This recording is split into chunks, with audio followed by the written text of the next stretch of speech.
Okay, Hare Krishna, everyone. It's 8 o'clock, and we have a special guest with us today. I know he needs no introduction, but I have the floor, so I might as well take advantage of it. One second. Bigger. One second. I need bigger. Shreya, 1 second. I need it So, bigger. Prabhu was the personal servant of Srila Prabhupada beginning in August of 1972.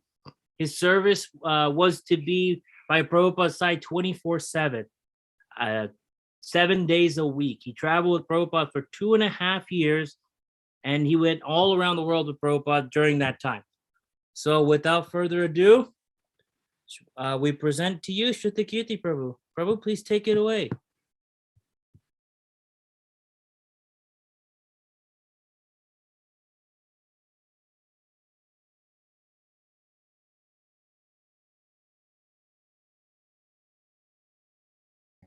Hare Krishna Prabhu, we are ready for you. If you unmute yourself.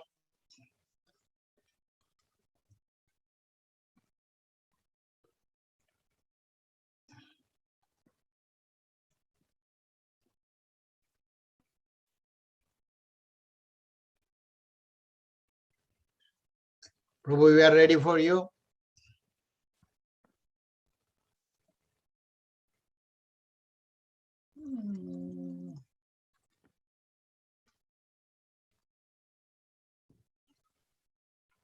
Prabhuji, if you are talking, you are on mute. No, I'm mute, but No, you are on mute. I am talking about Sudhikirti Prabhu. he is not. He is unmute. Yeah, He is on mute. yeah. So maybe we can have a kirtan while Prabhu, as Dandika Prabhu, you want to lead for kirtan as long as Prabhu Prabhu unmutes himself. Yes, Prabhuji. Madhav Prabhu, could you be my responder, please? Namo Vishnu Padaya Krishna Prastaya Bhutale Srimate Bhakti Vedanta Swami Iti Namine. Namo Vishnu Padaya Krishna Prasthaya Bhutale Srimate Bhakti Vedanta Swami Niti Namine. Namaste Saraswati Devam Gauravani Pracharini Nivishesha Shunyavadi Pashatya Desatarani. Namaste Saraswati Devam Gauravani Pracharine Nirvishesha Shunyavadi Paschatya Desatarine. Jaya Shri Krishna Chaitanya Prabhu Nityananda Shri Advaita Gadadhar Srivasadi Gaur Bhakta Vrinda. Jaya Shri Krishna Chaitanya Prabhu Nityananda Shri Advaita Gadadhar Srivasadi Gaur Bhakta Vrinda. Hare Krishna Prabhuji, do you want to lead the Kirtan, Prabhu? Should we have a little kirtan? No, we could. You finish and we'll begin talking. Okay, Prabhuji. We will be honored if you lead in the kirtan, Prabhu. It would be nice. Yes, Prabhuji. Okay. Madhav Prabhu, you are going to be a responder. Okay. Hare Krishna. Jaya Radha Madhava Kunja Bihari Jaya Radha Madhava Kunja Bihari. Gopi Jana Bala Ba Girivanadari Jaya Gopi Jana Vallabha Jamuna Tira Vanachari. Sura Nandana Braja Janaranjana Yashodanandana Braja Janaranjana. Sura Nandana Braja Janaranjana Yashodanandana Braja Janaranjana. Yamuna Tira Banachari Yamuna Tira Banachari. Yamuna Tira Banachari Yamuna Tira Banachari. Jaya Radha Madhava Kunja Bihari Jaya Radha Madhava Kunja Vihari. Vijana Bala Ba Girivanadari Jaya Gopi Jana Vallabha Girivaradhari. Yashoda Nandana Braja Janaranjana Yashodanandana Brajajana Ranjana. Yashoda Nandana Braja Janaranjana Yashodanandana Brajajana Ranjana. Natira Banachari Yamuna Tira Banachari. Yamuna Tira Banachari Yamuna Tira Banachari. Jaya Radha Madhava Kunja Bihari Jaya Radha Madhava Kunja Bihari. Jaya Radha Madhava Kunja Bihari Jaya Radha Madhava Kunja Bihari. Jai Om Vishnu Padshara Mahansa Parabhadakacharya Asutara Satasisi Mari Divine Grace A.C. Bhaktivedanta Swami Srila Prabhupada Ki Jai Jai. ISKCON BBT Founder Acharya Srila Prabhupada Ki Jai. Jai. All glories to the assembled devotees. Hare Krishna. All glories to the assembled devotees. Hare Krishna. All glories to the assembled devotees. Hare Krishna. Hare Krishna. Hare.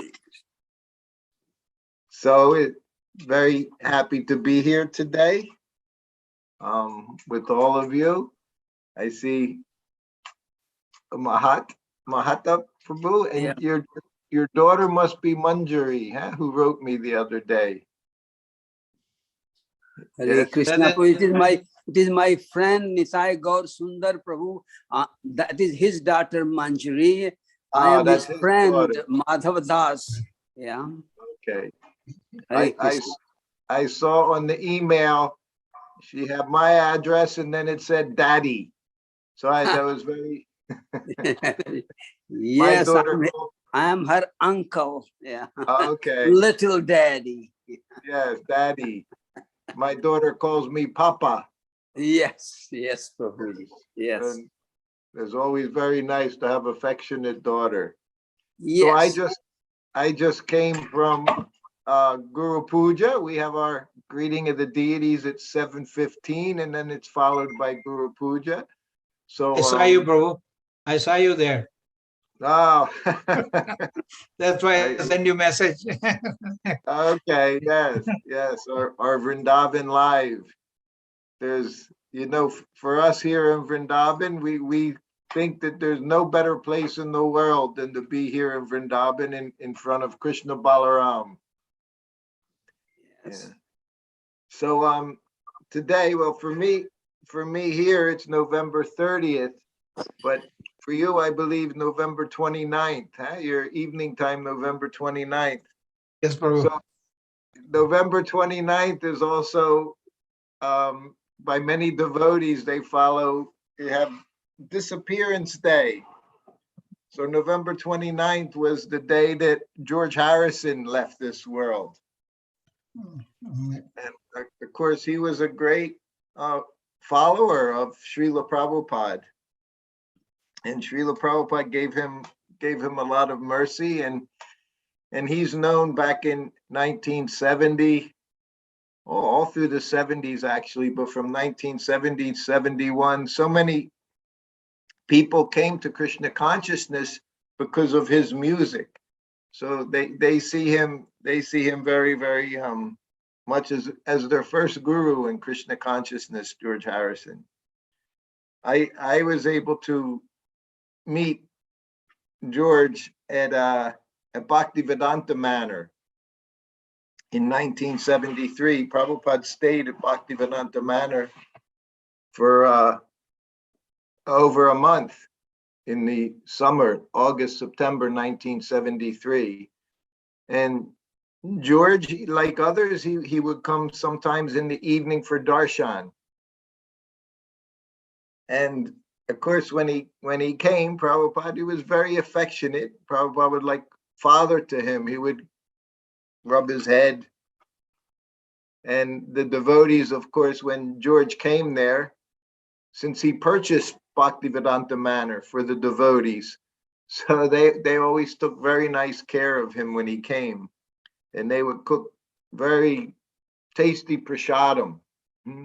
And of course, everything was made in ghee. They would make samosas and halava, puris. And when he came, of course, he would offer his obeisances. He was a very humble fellow, George. He never considered himself to be special in any way. He was just a musician. He considered himself to be a gardener. That's what he said. He was a gardener. And now, of course, at the manor, they have a very pretty garden. They call it the George Harrison Memorial Garden, because that was one of the things he liked to do so much, was gardening. But when he came the one day, Prabhupada, of course, had him bring prasadam to him. So he was just sitting on the floor like everyone else, and they gave him a plate of prasadam. And Prabhupada said, take.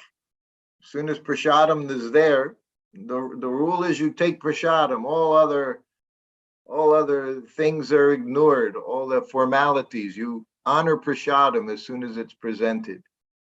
So he took some prasadam, and then as he was finishing, Prabhupada had the devotee, one Mataji, bring more prasadam.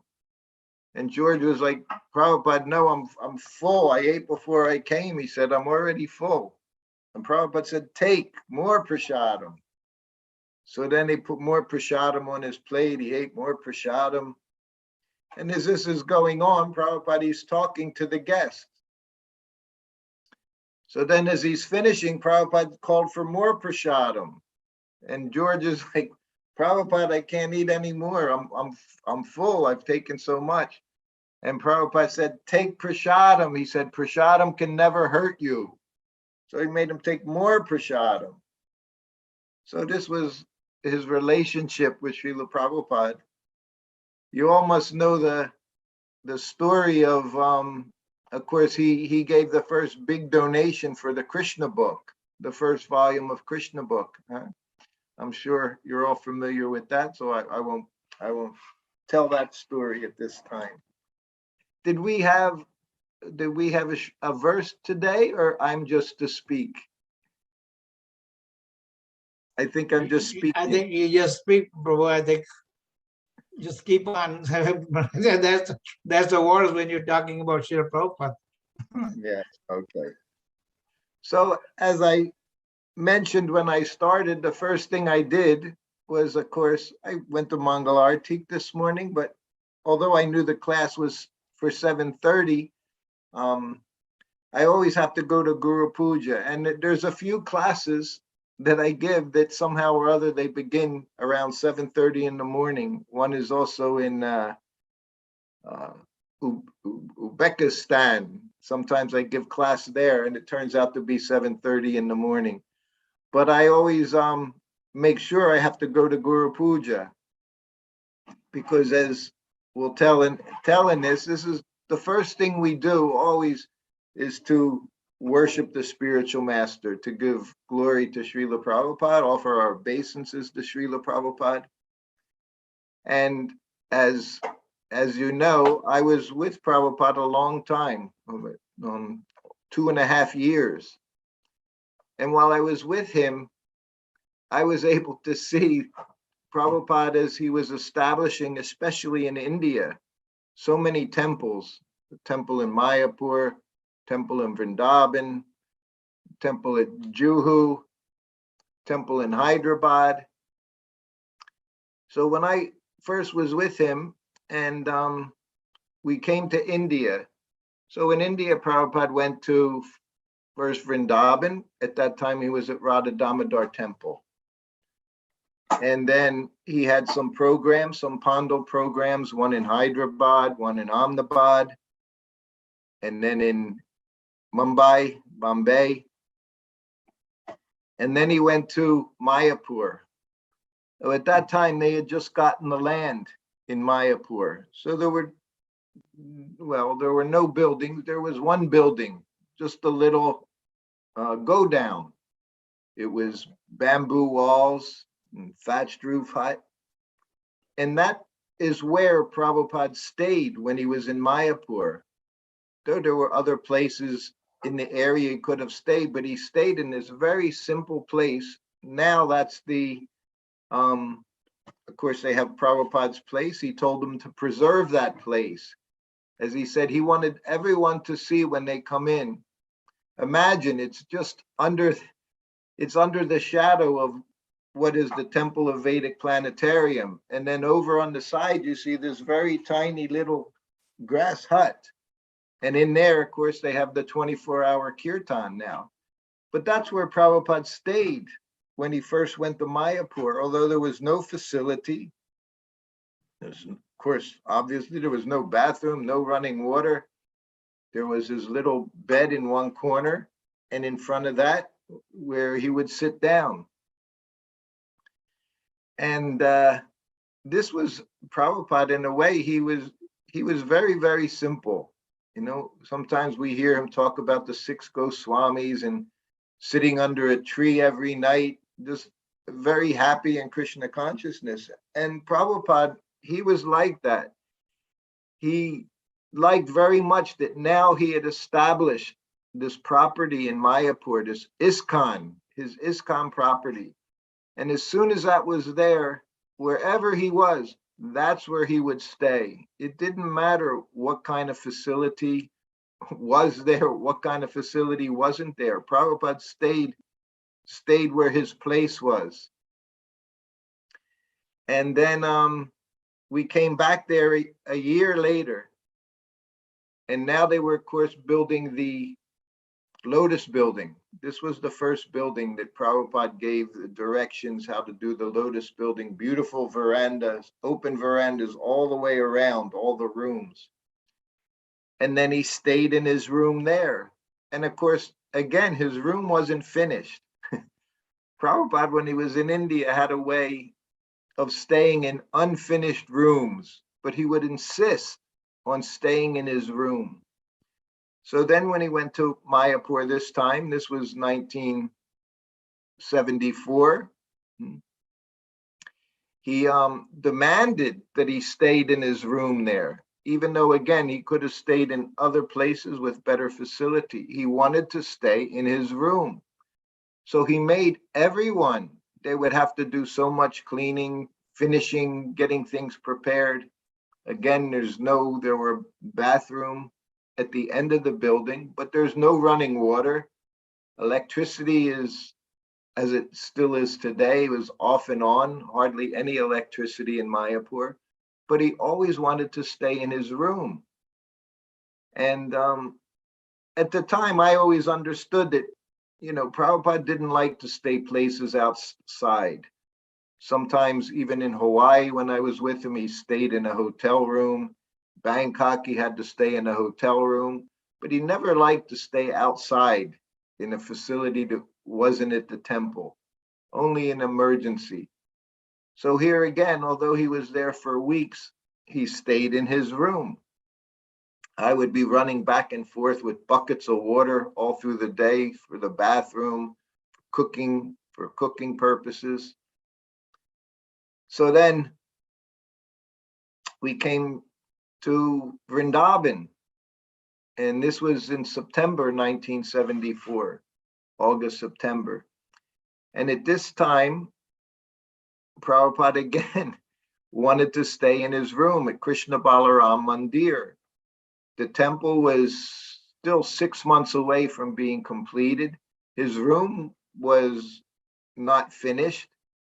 He could have stayed at Radha Damodar Temple. He had his rooms at Radha Damodar Temple, but he insisted on staying at his room at Krishna Balaram Mandir.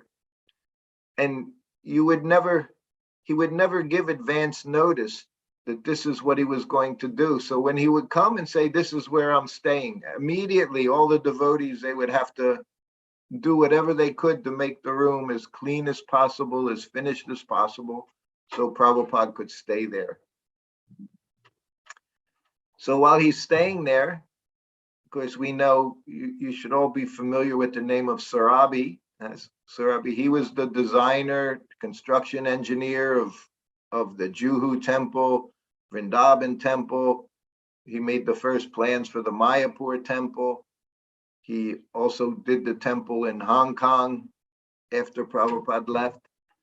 So he was running around 24 hours a day, barely sleeping for days while Prabhupada was there. And in the daytime, as soon as Prabhupada got into his room, and Sarabi had made a big fireplace. If you've been to Vrindavan, you've been to Krishna Balaram Mandir, when you go into Prabhupada's room, one of the things you see right away is this fireplace, very big black stone fireplace. And Prabhupada looked and he said, what is this? Because in India, a fireplace is not a architectural, it's something, it has a purpose. And it's just in the corner or on the side, but it's just where you put your wood, you have a fireplace. But this was more of a Western style fireplace. So it was a big, elaborate looking with the mantle. And Prabhupada said, what is this? He said, well, Prabhupada, it's the fireplace. And Prabhupada just smiled and said, okay. He said, and then during the day, he rings the bell. And I come in and Prabhupada says, get Sarabi. So now Sarabi he's got some 50 or more workers, all the mysteries, the carpenters, stone mysteries, plumbers, electricians. He's keeping everybody busy every day trying to get the Krishna Balaram Mandir ready. And he comes into the room. I bring Sarabi in and Prabhupada starts yelling at him.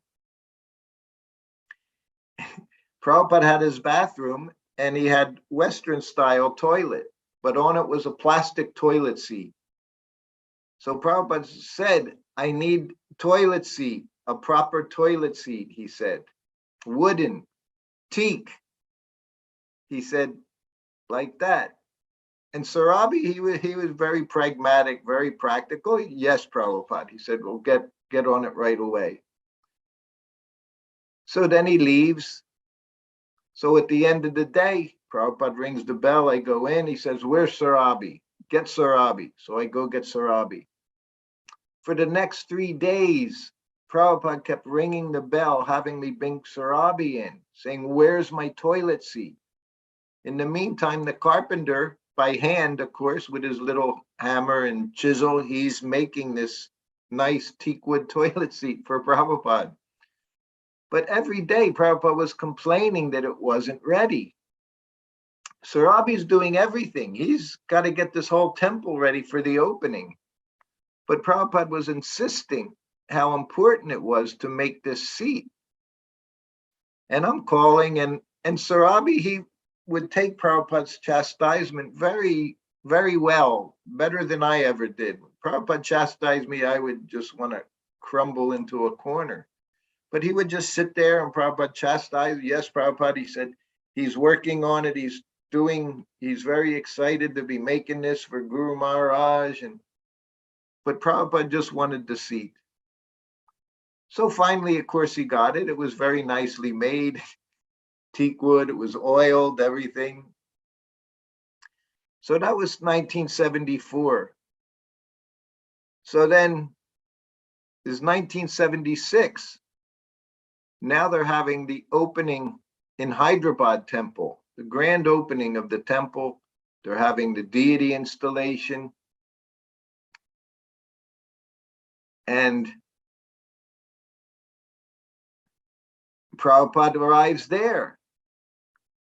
And again, although his room wasn't ready, he said, "I want to stay in my rooms."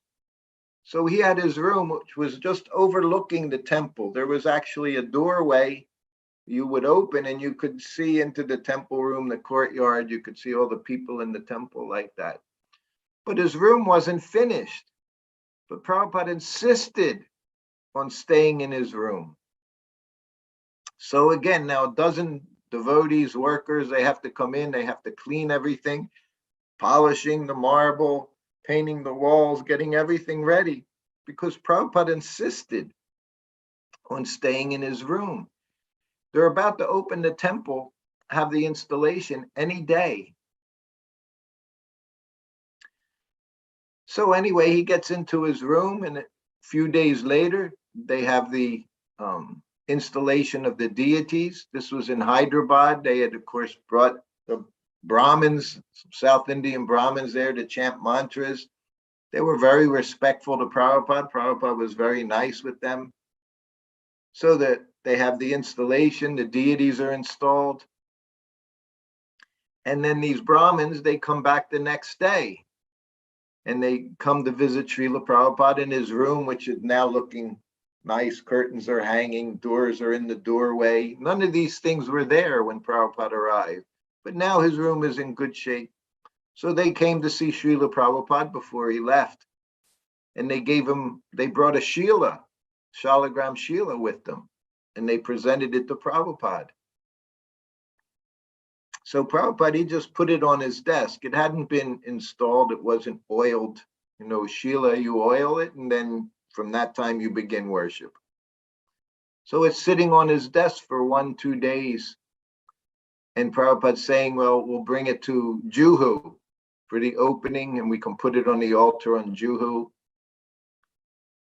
And then later on, he said, call Prajumna. He said, we'll give it to Prajumna. Prajumna, is his Prabhupada's Sanskrit editor, was with Prabhupada all the time as he traveled. He was there at the very end. And when Prabhupada was finishing Srimad Bhagavatam 10th canto, he was there every day with Srila Prabhupada in his room.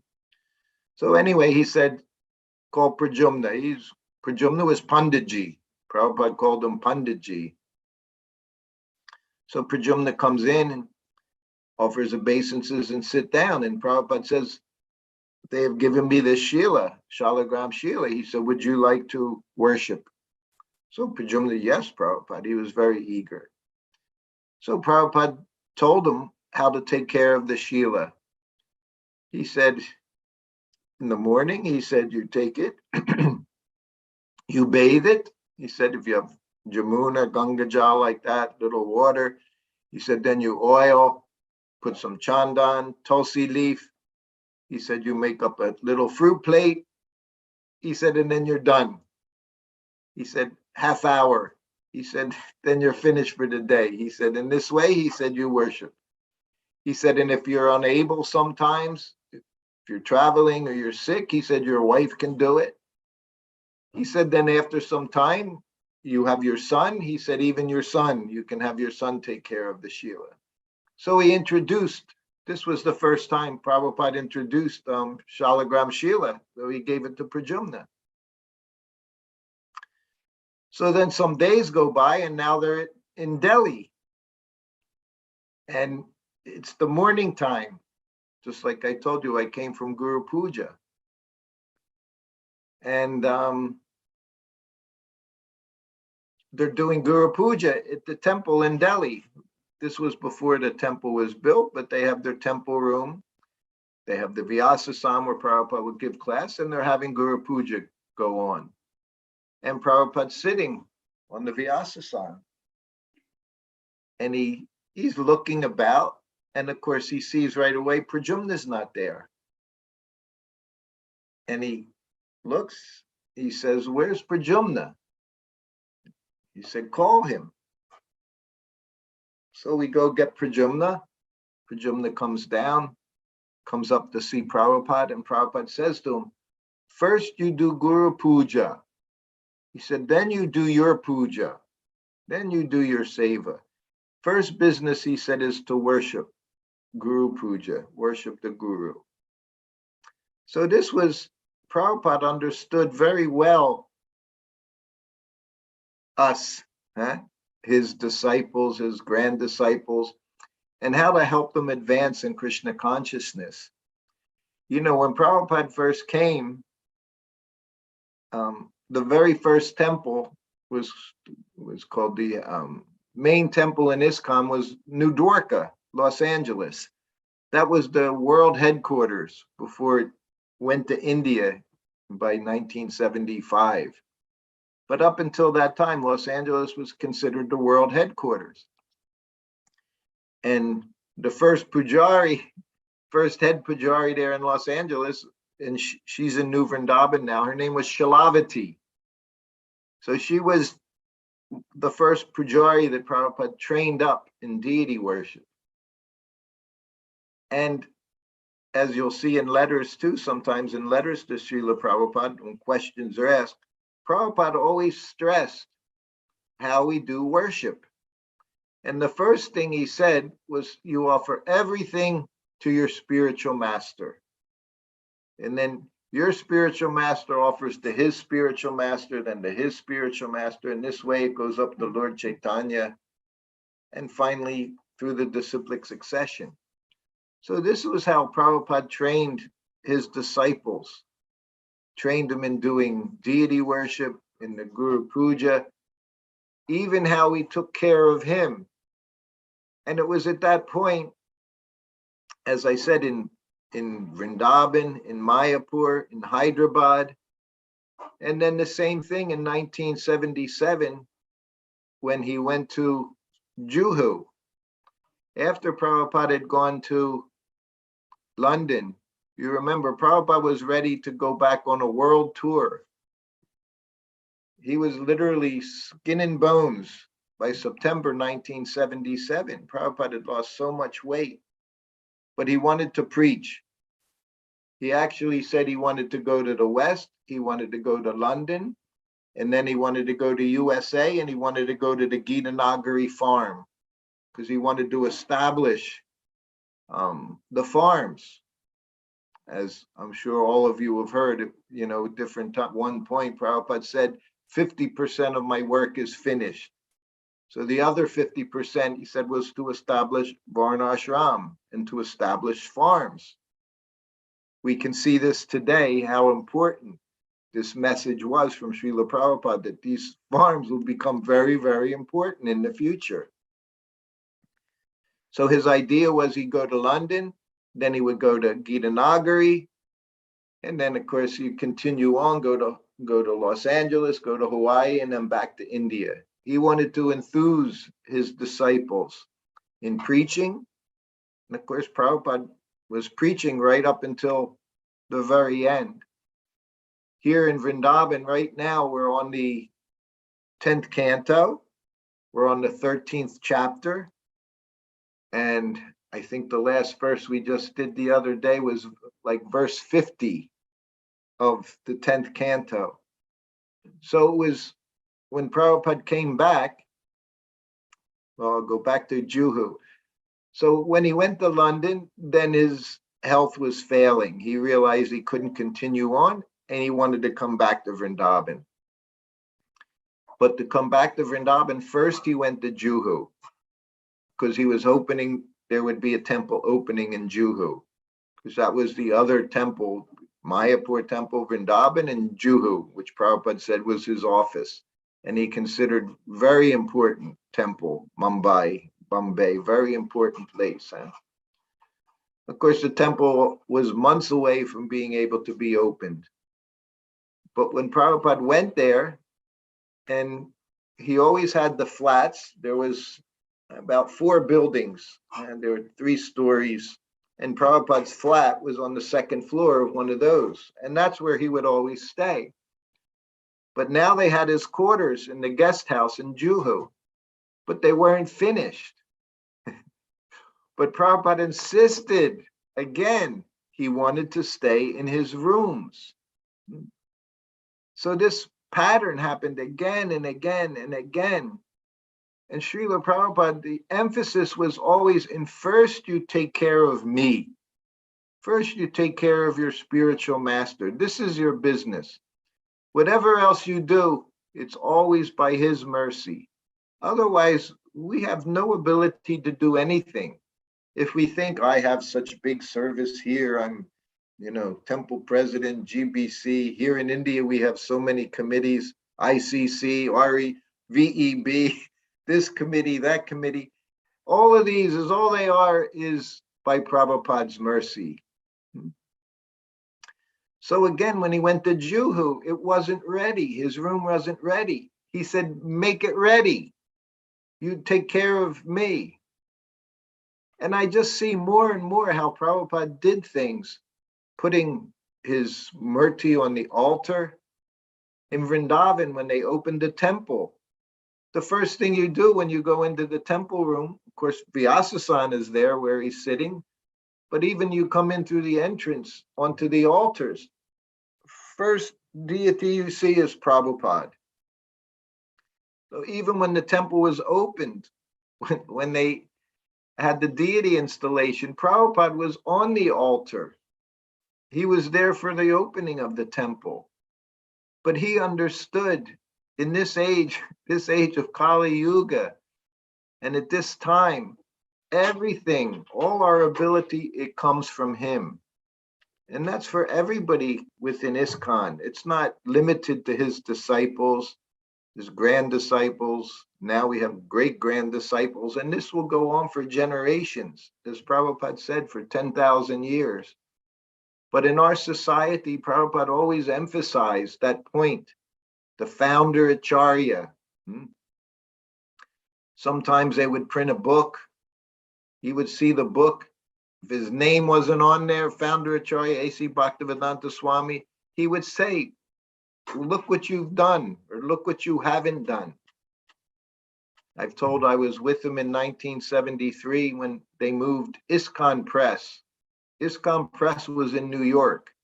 In the beginning, it was literally just a mimeograph machine that they would print out, staple together books. Of course, then it grew. And then they moved that to the world headquarters, Los Angeles, 1973. And right next to the temple it was called Venice Boulevard, very main boulevard, they bought one building and that became the BBT building.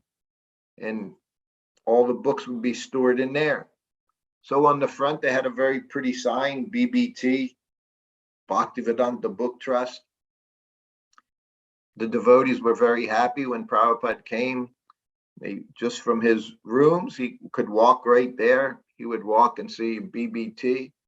And Prabhupada standing on the sidewalk of this boulevard, and he's looking. BBT had the emblem, Bhaktivedanta Book Trust. Devotees were so proud they had had this offering for Prabhupada. And he just looked at him. He said, "Where's my name? Founder Acharya, A.C. Bhaktivedanta Swami Prabhupada." Everything in our society, to this day, ever you make a flyer for this thing, for that thing, we're having this opening, that always has to be there. Prabhupada. He's the cause of everything we do within this society. Everything successful comes by his mercy, through his service. So I got to see my understanding when I was with him. Well, I always thought he didn't like to stay in hotels. I understood that, these Muchi places and all. He wanted to stay at the temple, wanted to stay in his room. But it was much more than that. It was to give us the understanding that he's the cause. Like we say, Krishna is cause of all causes. Prabhupada within our society, he's the cause of all causes. Whatever success we have in ISKCON, it goes to him. This was his understanding from the very beginning. Whatever success he had, what did he do? He would say, it's all due to the mercy of my Guru Maharaj. So that was his understanding. And that's what it means. We very often in the old days, say in the old days, we would use the what is that expression again? I always forget what it is. Transparent via media. There were many phrases that we would hear over and over and over. One of them was transparent via media. The spiritual master, he's the transparent via media. Now, what does that mean? We understand it very simply. Of course, transparent means 100% goes right through. So we offer everything to Srila Prabhupada. He taught us in the deity worship, first you offer to the spiritual master.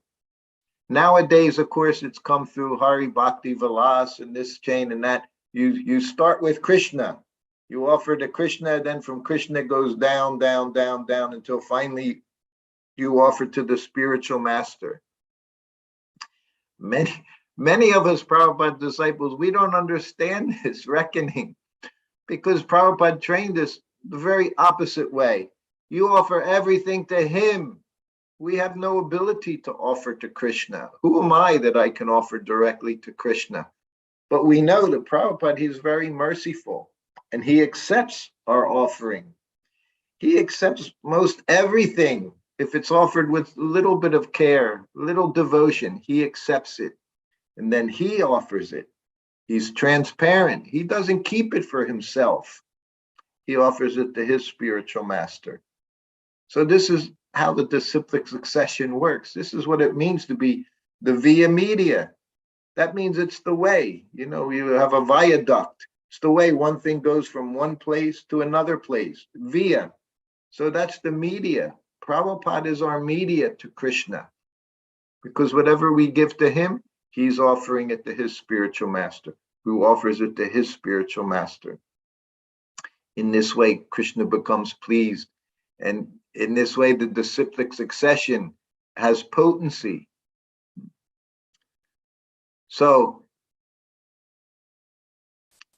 we've just here in Vrindavan, we just completed Kartik.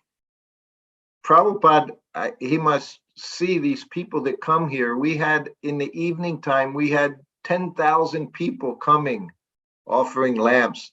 Krishna Balaram, Mother Yasoda, Damodar, Radha Shyama Sundar, every day.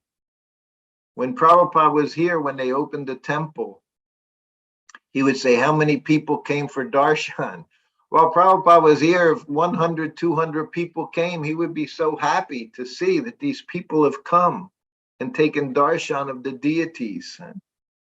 These deities that Prabhupada placed here, deities that Prabhupada has placed everywhere, all around the world. But we always have to remember the source is Srila Prabhupada. And this is why you're asking me to come and give class, because I can speak about the source of everything that's happened in our society. I got to see it firsthand as Prabhupada was traveling around, establishing all these centers. And he would have to, in his humility, imagine his position. Prabhupada was most humble, took no credit for anything. And at the same time, he had to try to teach us that he was the source of everything that was happening. He was pushing us by letting us see. One has to have little intelligence to see. I didn't have that intelligence. I didn't understand what Prabhupada was emphasizing. First, take care of him. He said, first, you take care of me, then you worship the deities. This was something we all run to the deities. You know, we're so careful to go see the deities, make the offering to the deities, everything. Back in, it was 1975. Now we have the deities in Radha Madhava. Then we just had the small deities, Radha Madhava, on the altar in Mayapur. So that one building, everything, the ground floor, that was the temple room, the ground floor. And then Prabhupada was up on the second floor. So we know Prabhupada every night, what did he have every night? Hot milk. Every night Prabhupada had a cup of hot milk with little sugar. Very simple. Sometimes he would take some prasadam. Sometimes he'd take puris, sabji, sometimes muri, puffed rice. He liked puffed rice and peanuts very much. So this one evening, in this Mataji, she was taking care. She was giving Prabhupada the milk every night. So one night, Prabhupada asked for his hot milk. So she goes down into the kitchen, and in just the one kitchen. So in the kitchen, there was one other lady. We're all young at the time, in our 20s. So she was preparing for the deities' evening meal. So she's making sabji, making puris, and she's got the milk there. The deities are also getting milk. Of course, we didn't have Goshala then, so there's not lots and lots of milk available. It was just a little bit of milk. So the Mataji comes in and said, I need this milk for Prabhupada. He wants his hot milk now. And she says, no, it's for the deities. So then a little argument starts. And she said, well, Prabhupada wants his hot milk. He wants it now. And she says, well, I'm about to make the offering. You can't take it. It's for the deities. So anyway, it got more heated. And finally, the girl that was getting the milk for Prabhupada, she grabbed the girl and she pushed her out of the kitchen and locked the door behind her so she couldn't come in. She prepares the hot milk. She gets it ready, puts it on the plate. Hot milk for Prabhupada meant boiling. It had to be boiling hot, very, very hot, not warm, not a little hot, had to be boiling hot. So she gets it all ready. She opens the door and the other girl's still fighting for the deities, and she grabs her and she says, there wouldn't be any Radha Madhava if it wasn't for Srila Prabhupada. He gets the hot milk. So she understood. So those of us, we were with Prabhupada, we understood he was the source of everything. To this day now, it's 50 years later. That's my only qualification, is I know Prabhupada's the source of everything. If you have service, it's because he allows you to do it. And if your service is taken away for whatever reason it is, no one else is taking it away. For some reason, he's taken it away. And in this ISKCON, I've always understood that. And I always tell people, only Prabhupada can give you your service. And only Prabhupada can take it away. Because he's the founder and he's the Acharya. He's our everything within this ISKCON society. So the more you understand that, the more successful you'll be in in your spiritual life and all of your projects, all your services that you do, that Prabhupada is the source. He's our ability to do anything within ISKCON. So, does anyone have any questions? Just provide two questions. One was that when Prabhupada put his deity on the altar, I read somewhere that the Brahmin from South India, very well known Brahmin, came and especially came to meet Srila Prabhupada and tell him that what it meant to. Can you talk about that? Here in Vrindavan. Yes, yes, Prabhu. Vrindavan. What it meant to the Brahmin? Yeah, he was very. He came and he was very alarmed that Prabhupada put his murtis all the. Well, I don't know anything about that story, and that's what I say to the average person. That would be considered impossible thing to do, but Prabhupada had to do impossible things. That's what I say. It was a difficult position for him because Prabhupada was most humble person. At the same time, he established in every temple within ISKCON, his murti sitting on the Vyasasan, Guru Puja. This was not something that was known every day, worshiping the spiritual master in this way. Here in Vrindavan, it's the most wonderful thing. Guru Puja in Vrindavan is literally the height of the day. It's the high point of the day for all the devotees. If you don't make anything else, you make it to Guru Puja. Sometimes people don't make it to Mangalartik in the morning, but no one can miss Guru Puja by the time it comes at 7:15 in the morning. Because Prabhupada, like I've been saying this whole class, he is the source of everything. And this is not something that your average person can understand. And like you say, would even be considered almost offensive, blasphemous to put yourself on the altar while you're here. But Prabhupada had to do these things. We had no understanding what to do. Back in 1970, when Prabhupada was in Japan, of course, there was Vyas Puja Day. What did we know about Vyas Puja Day? We didn't know anything. We didn't know what to do. So Prabhupada told them, we knew it was his birthday. His appearance day was the day after Janmashtami. It was Prabhupada's appearance day. So there's just like 4 or 5 devotees in the temple in Japan. And they said, well, Prabhupada, what do we do? How do we celebrate this day, your appearance day? So he said, oh, you can do Pushpanjali. So they went back to the kitchen and they started preparing Pushpana rice because they didn't even know what Pushpanjali was. So they mistakenly thought Prabhupada said, make Pushpana rice. So that they knew how to cook things. Prabhupada had trained them in doing that. But they didn't even know how to properly have a Vyas Puja Day for Srila Prabhupada.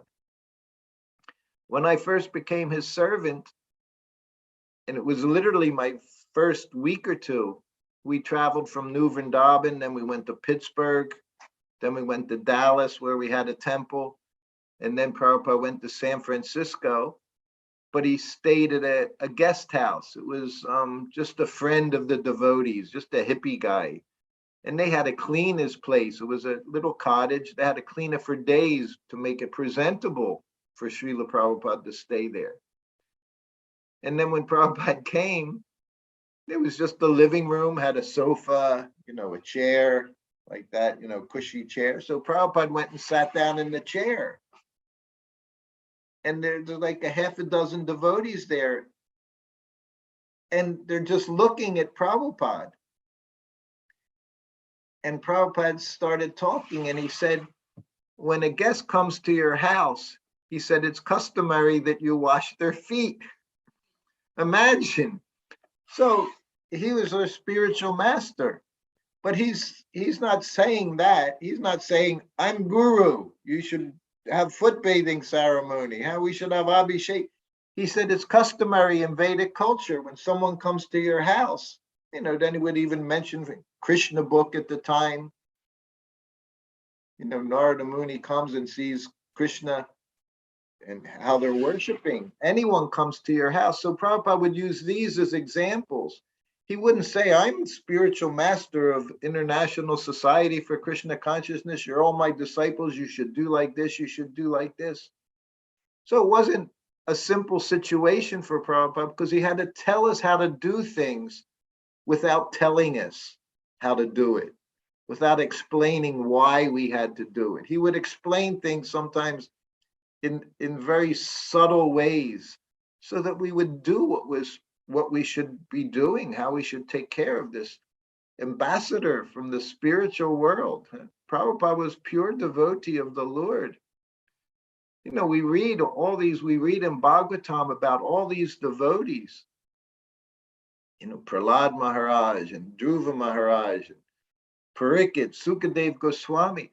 We have right before us Srila Prabhupada, who spread Krishna consciousness all around the world in a matter of months, in years, spread Krishna consciousness. So who is more qualified to receive worship, the highest level of worship? Who could understand these things? Not some caste Brahmin from South India didn't understand who Prabhupada was. I didn't understand who Prabhupada was. I was massaging him every day, cooking for him every day. I didn't understand. I knew he was pure devotee. I knew I was far from anything of being a devotee. That much I understood. And I would do my service. Somehow or other, I managed to do my service. But even to this day, what do we understand about Srila Prabhupada? He never told us who he was in the spiritual world, although he was asked many times. Prajumna asked him. Prabhupada said, if I told you, you'd faint. And that was his response. So this is a devotee, not boasting. So Prabhupada had to teach us how to worship him properly without boasting about it. Because Vaishnava considers himself the lowest, the servant of the servant, all the servants, he's the servant. But at the same time, he had to instruct us in how to properly try to worship him on a proper level. So in this way, he commissioned in the temples now, in Hawaii temple. I've been there from the beginning. Prabhupada Murti is there, Bhakti Siddhanta Murti is there. This is our culture, and Gaudiya, Vaishnava Gaudiya culture. This is what we do. So he presented things in that way. But he had to do it sometimes with trickery, saying, when a guest comes to your house, you should wash their feet. That wasn't why it was there. When he was in Los Angeles, his room was right over the temple room. Behind, at the back, behind the wall was his flat. So the temple room was in front, double high ceiling. So the deities were resting. Prabhupada was resting. After lunch, Prabhupada would rest for half an hour, 15 minutes, 20 minutes, like that.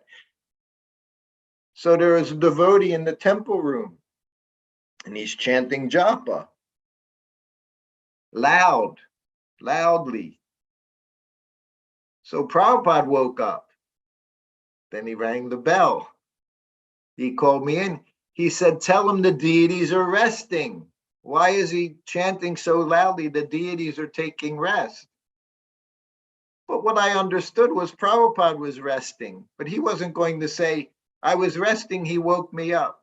Prabhupada slept 2 hours at night, half an hour after his lunch. So he was resting as well. But he didn't say, I was trying to rest. What's he doing making all this noise? He said, the deities are resting. So this was how Prabhupada dealt with things. And from this, we should learn how we deal with things. It's not just Prabhupada did this and Prabhupada did this.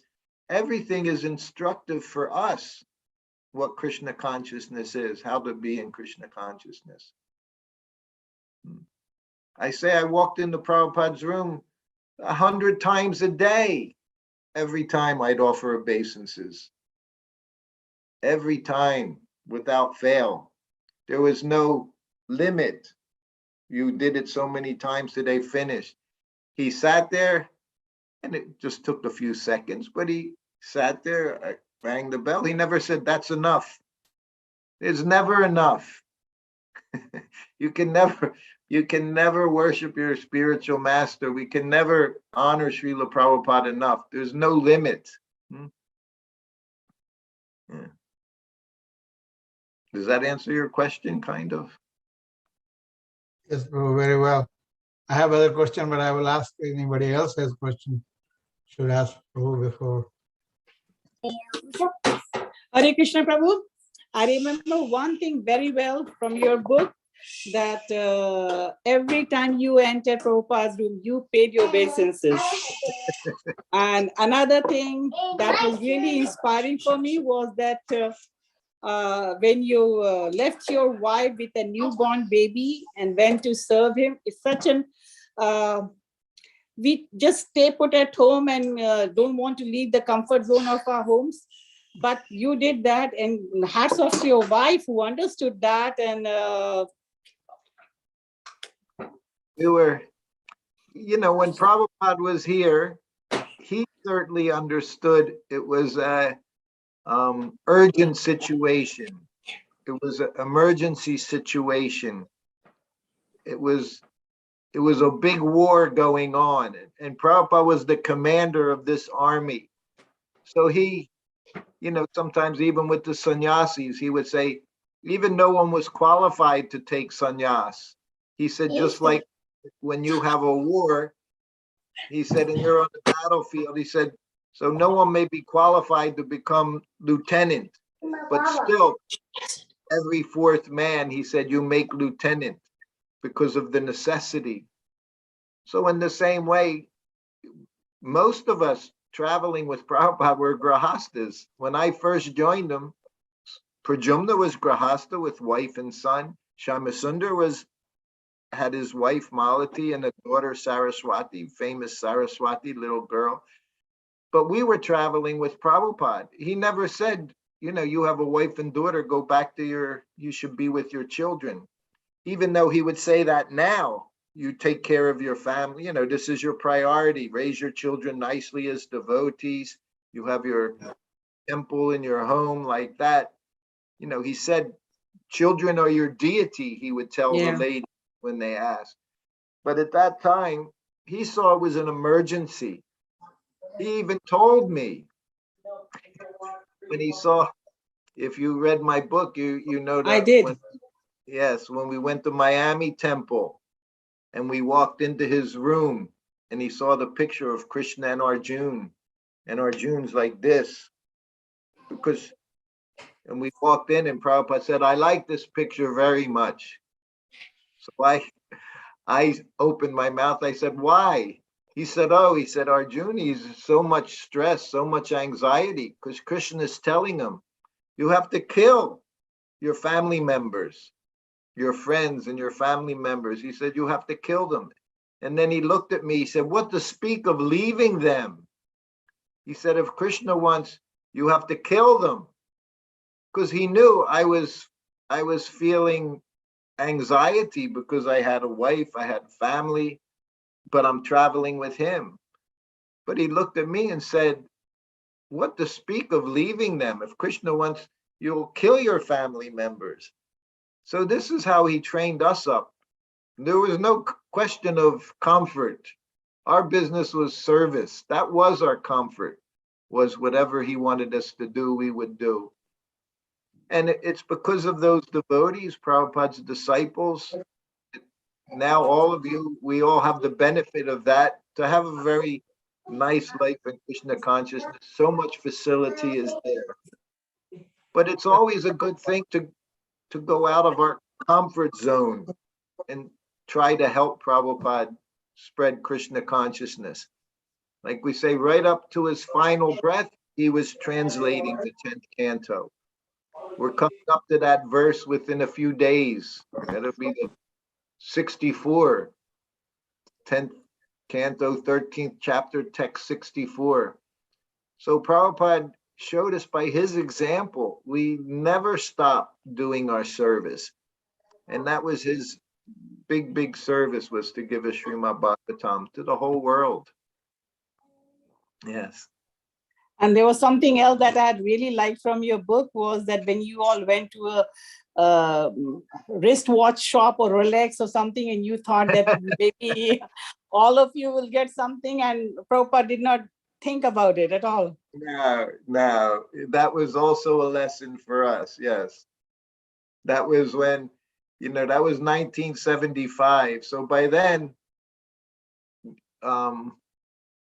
Guru Kripa in Japan with his crew, Japan was a source. They would get these Rolex watches. So we had sannyasis wearing Rolex watches, different devotees wearing Rolex watches. So that was the ISKCON status symbol, because you just had dhoti, kurta, shaved head, tilak, but your watch was how you showed your status. If even having a Seiko watch back then, that was a big deal, but a Rolex watch. So sometimes Prabhupada would get a Rolex watch, and sometimes he would give it away. And sometimes devotees would come to me and they would say, does Prabhupada need anything? And I would always say, you can get him a Rolex watch. Because I thought if Prabhupada gets a Rolex watch, maybe someday he'll give it to me. So that never happened. So then it's when one of the first trips we made to Fiji. And I forget his name right now, but he had a jewelry store. He became the one who established the temple, everything there in Fiji, but he had a jewelry store. So as they would do at times, they would say, Prabhupada, you please come. They wanted Prabhupada come to the store, bless the store, just by his presence. So Prabhupada, he was very eager to see Fiji get developed, temple there, everything there. He saw it was a good opportunity. The whole island could become Krishna conscious, he would say. So Prabhupada went, and with him was Paramahamsa Swami. He was Swami, and myself. So we all go to this jewelry store, and it's very beautiful, high quality jewelry there. And we come in, and Prabhupada's standing by one of the counters, jewelry counter. And Paramahamsa and I, we're looking on the side, and right away we see there's Rolex watches in there. And we're just poking each other, look at, Rolex watch. And he says, Prabhupada, he's standing right by the watches. Prabhupada's right over the counter, the glass case with the watches, and the Rolex watches are in there. And he looks at Prabhupada, he said, Prabhupada, you please, I'd like to give you a watch. You please take one watch. And Prabhupada goes, no, he said, I have a watch. So again, he said, no, but please, he said, I would like to give you one of these watches, And we're just, me and Paramahamsa, we're just, please, please, please take a thinking to ourselves. And Prabhupada again, he says, no, he said, I have a watch, it's fine. Hey, 3 times he asked, and Prabhupada said, no, he said, it's okay. He said, I don't need. And I know the Prabhupada was doing it to us because he knew how much we wanted Rolex watch, but he wouldn't accept the watch. So we missed our opportunity to get a Rolex watch at that time. Until your son gave you one. Many years went by. It was about 20 years later. And whenever my birthday would come up, I would always, when they would ask me what I wanted, I always said a Rolex watch. But no one ever gave me a Rolex watch. And I finally gave up. The desire completely left me. And right after the desire left me, I came back to Hawaii where my son was, and he gave me a Rolex watch. So I thought, Krishna has a very good sense of humor. Prabhupada had a very good sense of humor, yes. Yeah. All right. Not one more question? Prabhu, you had a question? No one else has, then I'll ask the question. Okay, no one has. So Prabhu, I want you to relate that you visit the dream you had a couple of days ago with Prabhupada. You heard that class, huh? Yes, Prabhu. Yeah. Yes, we were in a sitting room. You know, I've been fortunate being in ISKCON, talking about Prabhupada and spending time with him. Every now and then I have a dream. I hadn't had one for some time, maybe a few years. But we were in a sitting room, Prabhupada's sitting room. It was a big sitting room. And there were a few dozen devotees in the room. But no one's talking. Prabhupada's not talking. Everyone just had their hand in their bead bag chanting.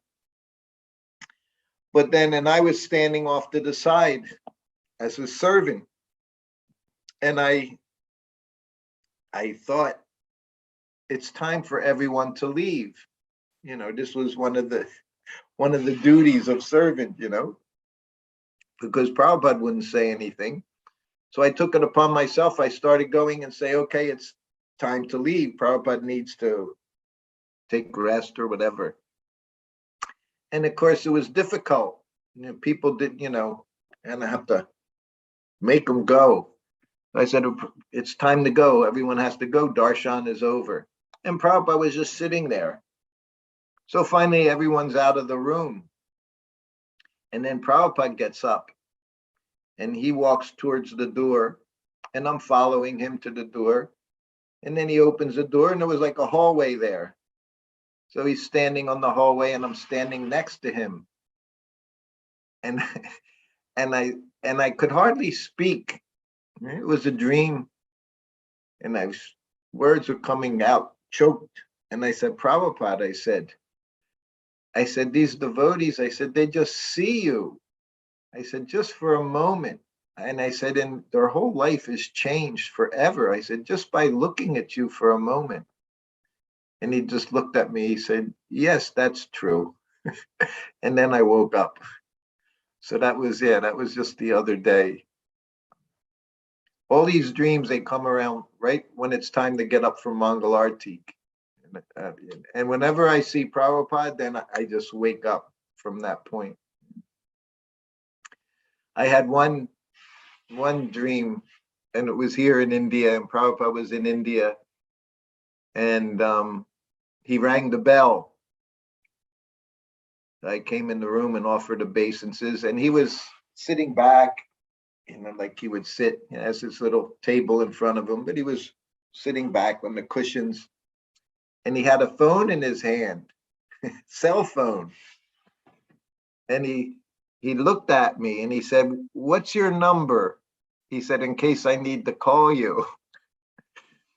So I laughed so hard, I woke right up from the dream. I was laughing so hard because it was just so funny. And I posted it online, and I put a picture. There's only one picture of Prabhupada holding a telephone, regular telephone, not a cell phone, of course, just a phone. He's got the phone to his ear. And I told the dream. And then one person wrote and said, what kind of phone was it? And I said, oh, it was a Nokia, of course. We were in India. In India, everybody had Nokia. That was a little flip phone, you know. And then one of my god sisters wrote and said, oh, please give me his number. I have a lot of questions to ask him. So it was very joyful experience, Prabhupada with the phone in his hand, yeah. Anyway, we have that connection with the phone, without a phone. Whatever it is you want, you have to ask Prabhupada. But mainly we have to ask, as he said, how can I serve you? That was the business of disciple. How can I serve you? So that's our business. Everything else will be taken care of. he even said when this one wrote about, the future, how bad the future will be. And Prabhupada said, yes, he said, people will suffer. He said, but the devotees, he said, you shouldn't be concerned. Krishna will take care of all of the devotees so that they don't have to go through all these trials and tribulations. So our business is to concentrate on our service. And we see now again, the next wave is taking over. Here in Vrindavan, there's a few cases of COVID apparently, and everybody's getting excited all over the world. Just like 24 hours, everything's changing again after calmness is there. But the demons never want us to be calm. But devotee is the opposite. He's never in anxiety. His only anxiety is, how can I serve? Or what service can I do? Otherwise, he has no anxiety. All right. Thank you, Prabhu. Thank you So all. when we can request your return? Once in a month, if I ask, that will be too much? No, I don't that's think so. yes. That's not too much. That's good amount. Okay. I'm preparing, and that's our only anxiety is we have a scheduled flight December 5th. We have to get visas since all our visas now have been tossed out by Indian government, unless you have all the tourist visas or no more long-term tourist visas. So we have to go back to our home country, and we're going to work on getting missionary visa or student visa, something like that, so we can stay for years and years without worrying. So otherwise, yeah, to be in Vrindavan that's our desire, and to serve here in Vrindavan and do our service from Vrindavan. It's very special. So you can all say a prayer for us that we leave and we're able to come back as soon as possible. So are you coming back to Hawaii, Prabhu? No, I headed to North Carolina. My daughter is there. Grandchildren are there, and Okay. I'll apply for a visa there. Okay. So, All we'll keep in touch. Thank you, Prabhu. Thank you very much Thank for your you. mercy. Thank you. Hare Krishna. Srila Prabhupada ki jai. Jai. Jai. Hare Krishna. Hare Krishna. Hare Krishna. Hare Krishna, Prabhu.